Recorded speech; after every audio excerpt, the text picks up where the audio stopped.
Pode dar continuidade. Amém. Agora está gravando. Conseguiu botar para gravar. Botou, né? Que legal, que pena. Gravou desde o início.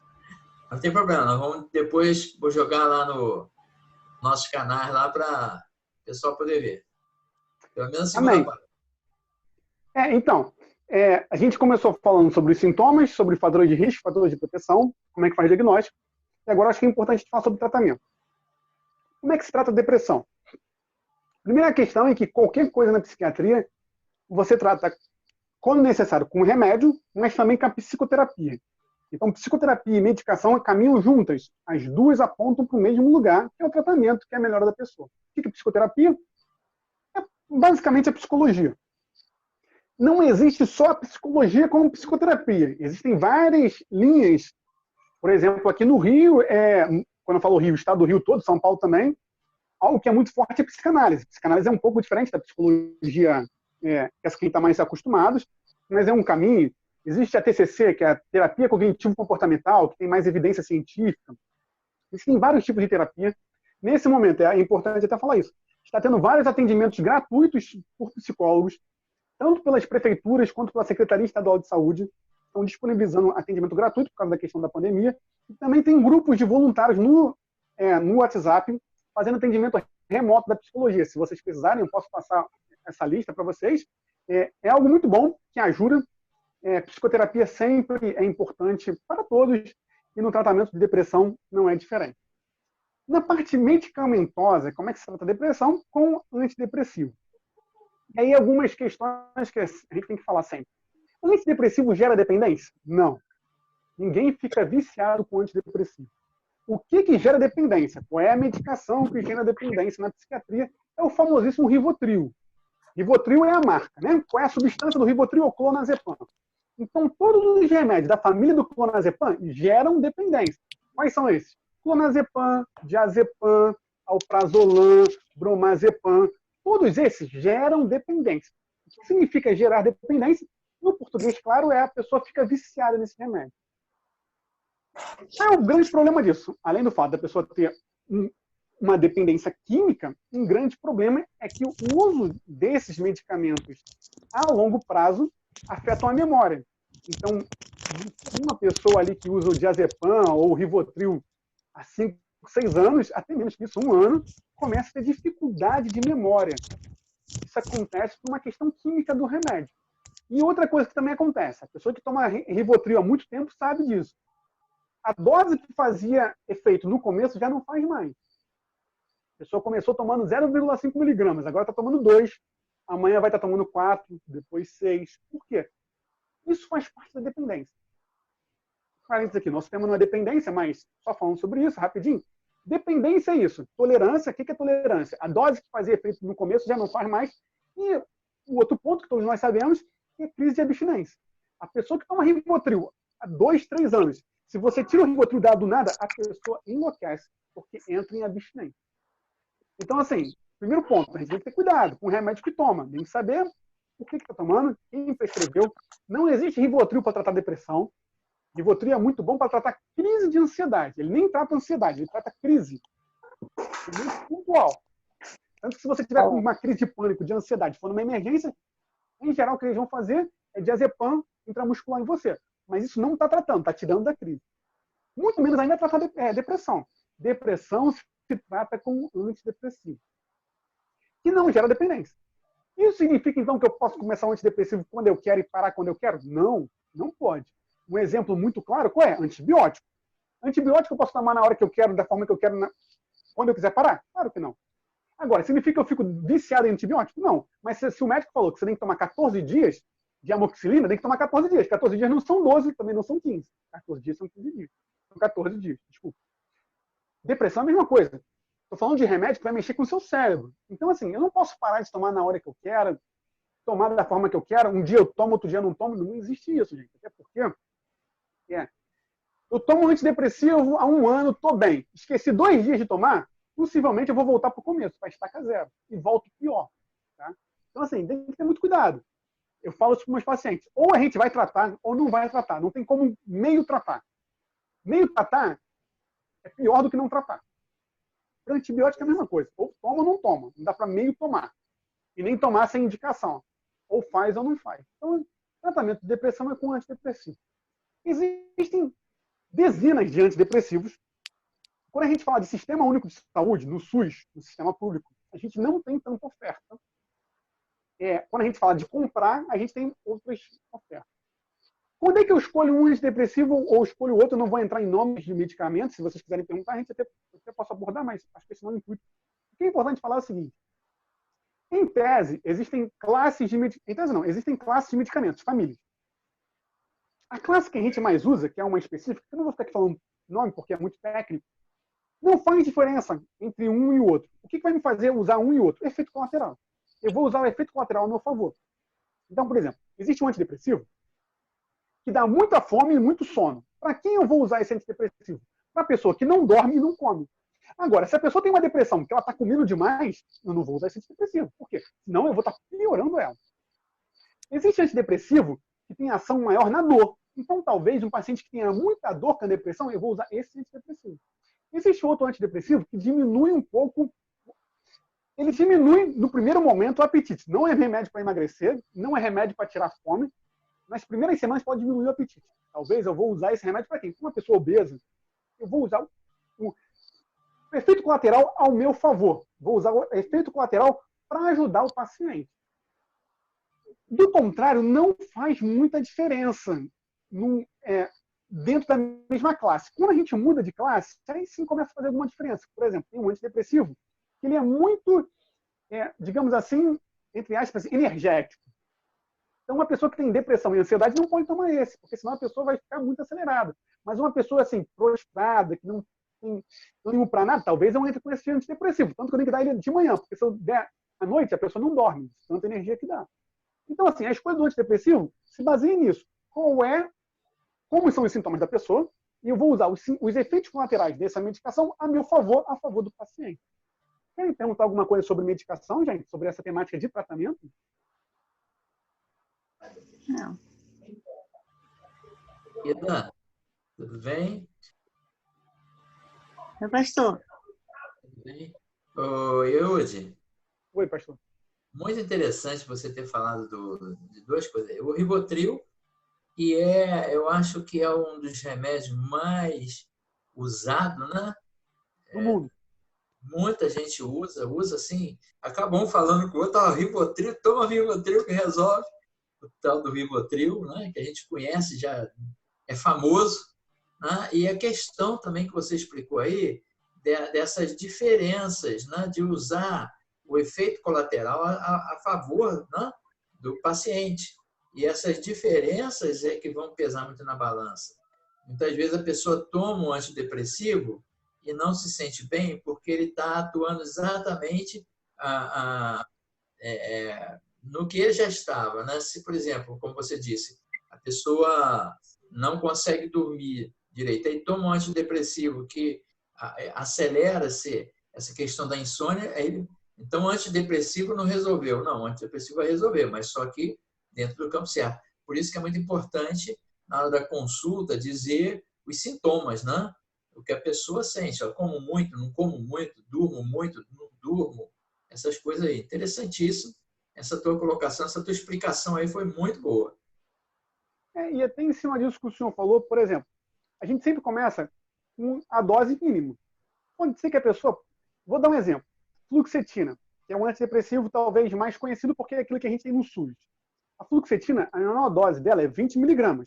Mas eu posso chegar até 60, 80. Talvez a pessoa só vá responder com 40.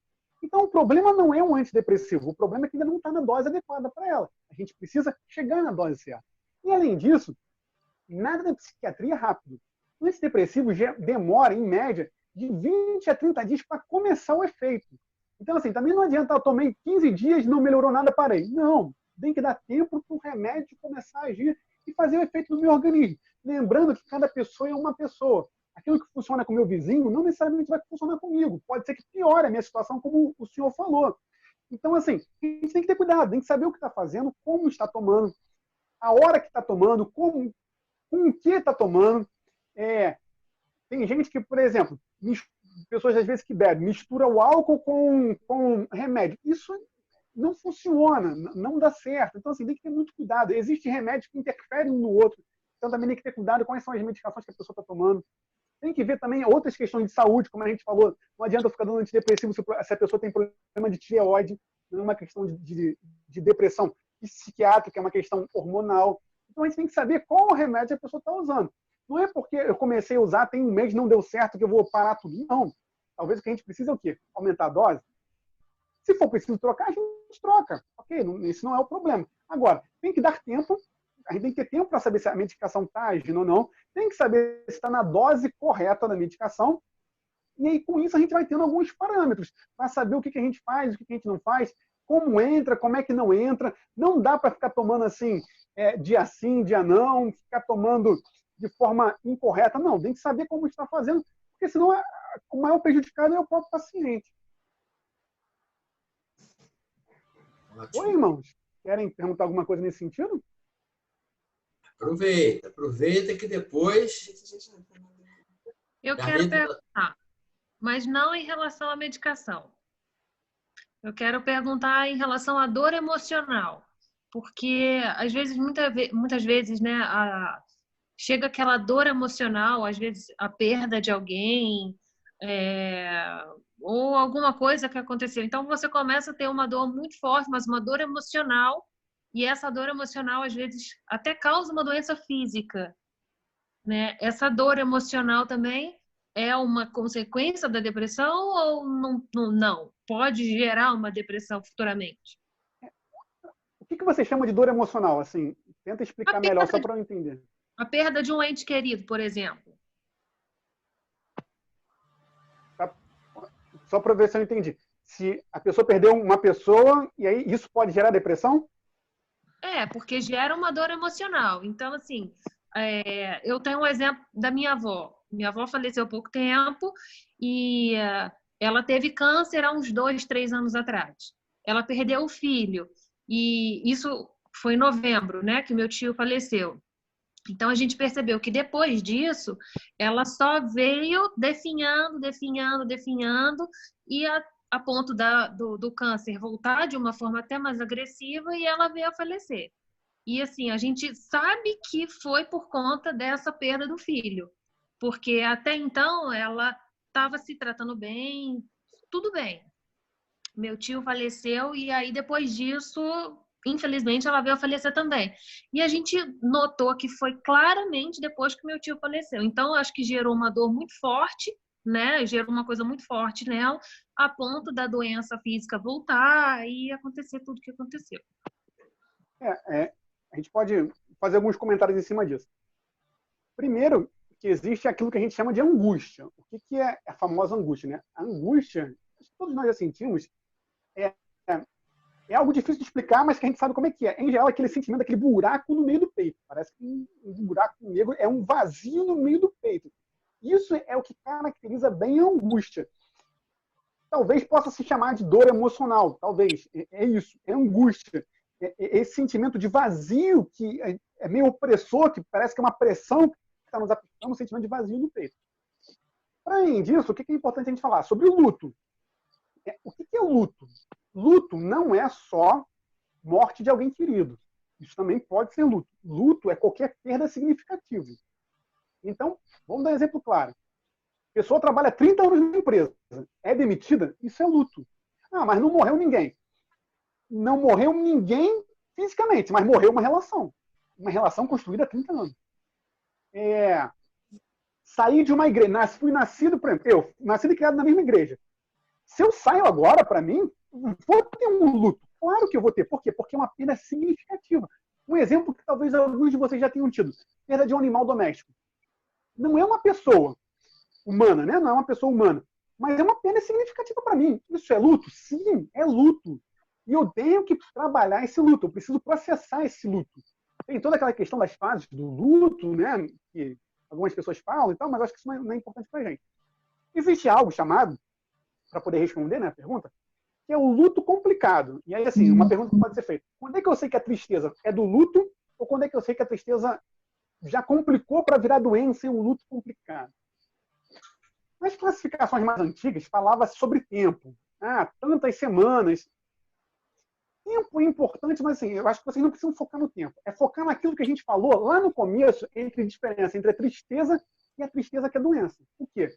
Sofrimento e prejuízo funcional, perda de funcionalidade. Vai entender. Uma coisa é, perdi um ente querido, um irmão. Meu irmão morreu, estou extremamente triste. Mas estou caminhando, com dificuldades, claro, mas estou caminhando. Outra coisa é, meu irmão morreu, uma semana depois eu não como, não saio da cama, não tomo banho. É diferente, gente. Isso, a pessoa teve uma perda de funcionalidade brutal. É lógico que, assim, logo imediatamente depois do acontecimento, é difícil a gente avaliar. Mas a partir do momento, a pessoa perdeu, isso às vezes pode acontecer com mães. A mãe perde um filho, no dia seguinte quer se matar. Isso é muito grave. Isso é um luto complicado. Complicou. Isso já sai da linha da normalidade, daquilo que seria o luto que todos nós enfrentamos, para algo que já se torna patológico. Então, é possível, sim, um luto complicar numa depressão? É possível. Que esse luto complique e, em cima disso, eu desenvolva a depressão? Sim, eu diria que esse luto foi o gatilho. Novamente, eu não posso falar que o luto é a causa única da depressão. Eu posso dizer que esse luto foi a perda desse ente querido, foi o gatilho para a sintomatologia que eu estou apresentando, ou como foi dito aqui, né? Para essa dor na alma, esse sofrimento, essa dor psíquica, essa dor psicológica. Isso vale para várias coisas, gente. Por exemplo, a pessoa que é assaltada, ela pode entrar no estado de luto. A pessoa que sofre um sequestro, é lógico que a gente poderia falar aí de um transtorno de estresse pós-traumático, né, que é outro tema e tal, mas o que eu estou querendo dizer é o seguinte, isso tudo pode ser gatilhos para a abertura de um quadro depressivo. Pode funcionar como gatilho um luto? Pode, claro. Não vou falar que foi a única causa para a pessoa ter aberto um quadro de depressão, mas pode ter sido um gatilho, sim, um luto que começou normalmente, complicou e acabou complicando numa depressão. Eu respondi? Respondeu.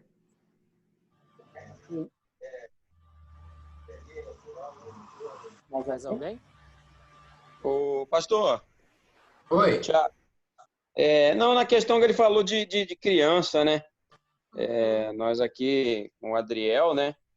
A gente tem passado, assim, graças a Deus, agora chegamos até o psiquiatra que passou um remedinho que está acalmando bastante ele. Mas nós estamos vindo aí de pelo menos uns 2 anos tentando entender a situação dele, porque a gente tem aquela ideia, né? Na nossa época se criava na base do couro, né? E assim, quando ele é contrariado por qualquer coisa, às vezes está lá, eu quero jogar no celular, não, agora não pode, e pronto. E ele chegava num transtorno, não era uma coisa de, eu vou te dar um castigo, não quero, não era assim. Ele ficava mesmo de enfrentar, de ficar nervoso, de se alterar, e a gente, poxa, eu tentei na base da conversa, tentei na base do castigo, tentei na base da chinelada, e nada disso vinha tendo resultado. Ele tinha umas crises e começou a ter seguidas, né? Era uma coisa esporádica e começou a ter todos os dias, por ser contrariado, às vezes uma coisa queria fazer, às vezes uma coisa até para o bem dele não podia fazer, ele se achava contrariado. E a gente fomos acompanhando, chegamos até a psicóloga, e aí ela, não estou vendo, porque lá ele tratava normal, né? Mas como nós fomos falando algumas coisas que foi acontecendo, chegou até, no caso do psiquiatra, passou um remedinho, já está tratando há 1 mês, 2 meses mais ou menos, ele deu uma melhora de 70%.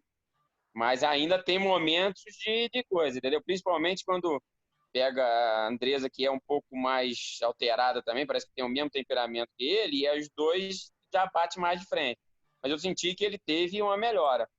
Então, porque da forma que nós fomos criados, isso aí é pirraça, é bobeira, é coisa, mas no caso dele, realmente, eu tentei de várias formas e percebia que não adiantava castigo, não adiantava nada, de repente ele tinha uma crise e ficava tão nervoso, tão alterado, que a gente percebia que, assim, enfrentava qualquer situação, não tinha nada que ele fazia ele voltar atrás naquele momento. Só depois de algum tempo ele voltava, às vezes, carinhoso, conversando na boa, mas, entendeu? Eu sentia que é tipo um nervoso. E como ele teve convulsão febril e toma um Tegretol, né, que é um remédio para isso, desde 2 anos, nós ficamos naquela dúvida, né? Porque questão de se era do remédio, se era desse problema, se era tudo. E realmente é uma luta para a gente tentar entender isso aí. Talvez o Will pode dar um esclarecimento sobre isso também.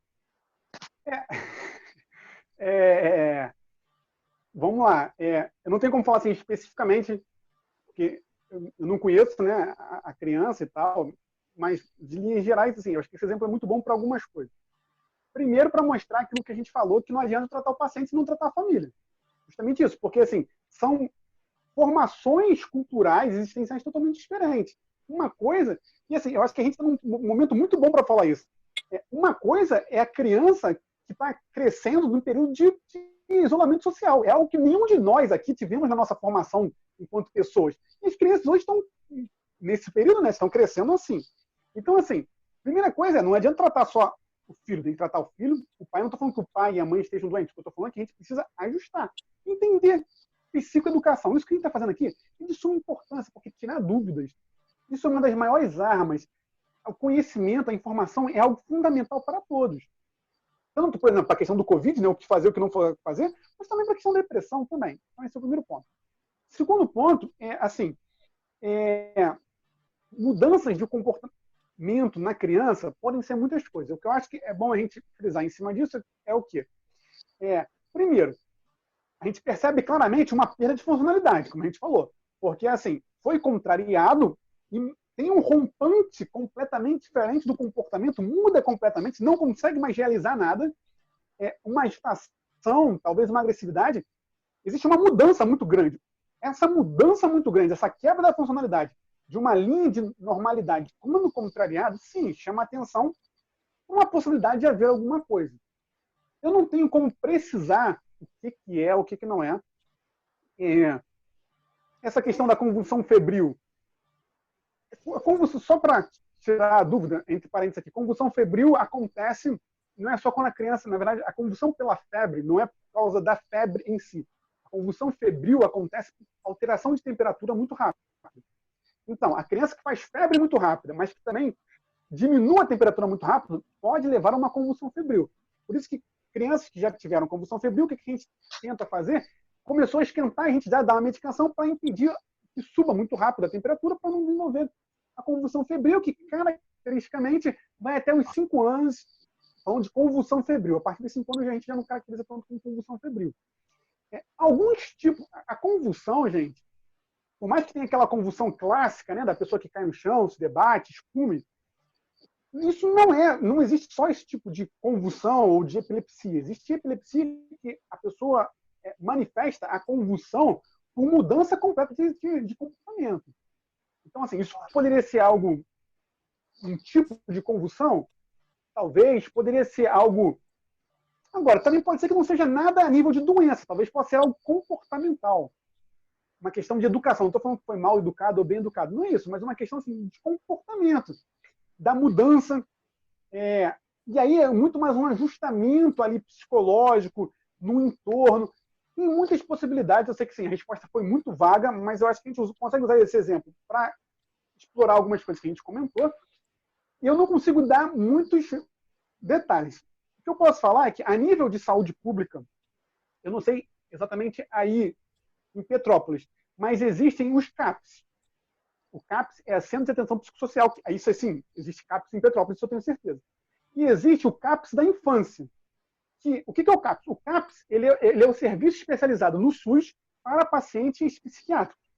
Então, assim, existe o CAPSI, que é o Centro de Atenção Psicossocial para a Infância, assim como também existe o CAPS-AD, que é o Centro de Atenção Psicossocial para Álcool e Outras Drogas.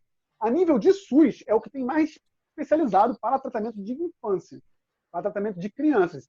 E aí, infância, entenda de 0 a 18 anos. A partir de 18 anos, iria para o CAPS adulto normal. Então, assim, uma possibilidade é procurar um CAPSI. Só jogar no Google CAPSI Petrópolis, vai ter algum. E aí entrar em contato, é óbvio, gente, que agora no momento está com muita dificuldade, né, para marcação de consulta por causa do isolamento social. Mas a nível de SUS, o que a gente tem de recurso é isso. É lógico que a nível particular existem outras questões. Mas, assim, de forma muito abrangente, a mudança comportamental na infância pode ser muitas coisas.